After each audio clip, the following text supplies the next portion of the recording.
ত্রয়োদশ জাতীয় সংসদ নির্বাচনের লক্ষ্যে দল গঠন করতে যাচ্ছে জাতীয় নাগরিক কমিটি ও বৈষম্যবিরোধী ছাত্র আন্দোলন। তবে এখন পর্যন্ত পূর্ণাঙ্গ দলের নাম প্রকাশ করেননি তারা।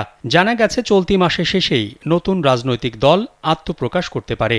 নাগরিক কমিটির একাধিক সূত্র বিষয়টি নিশ্চিত করে বলছে, সদস্য সচিব আক্তার হোসেন রংপুর ৪ থেকে নির্বাচনে অংশগ্রহণ করতে পারেন।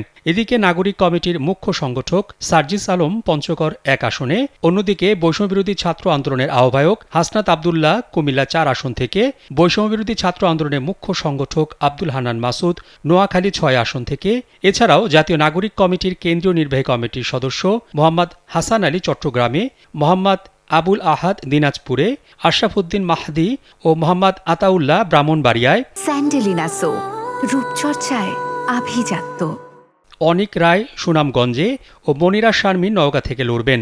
এস এম সাইফ মোস্তাফিজ সিরাজগঞ্জে, আতিক মুজাহিদ কুড়িগ্রামে, আবদুল্লাহ আল আমিন নারায়ণগঞ্জে, সারোয়ার তুষার নরসিংদীতে, মশিউর রহমান ঝালকাঠিতে, মোহাম্মদ নিজামুদ্দিন নোয়াখালীতে এবং আলী আহসান জোনায়েত ঢাকায় নির্বাচনে অংশগ্রহণের প্রস্তুতি নিচ্ছেন। কেন্দ্রীয় সংগঠক মেজবা কামাল মুন্না খুলনায়, প্রীতম দাস হবিগঞ্জে, আবু সাইদ লিওন নীলফামারীতে এবং জাতীয় নাগরিক কমিটির নারী বিষয়ক সেলের প্রধান সাদিয়া ফারজানা দিনা রংপুরে নির্বাচনের লক্ষ্যে তরুণ ও যুব সমাজকে সংগঠিত করার কাজ চালিয়ে যাচ্ছেন।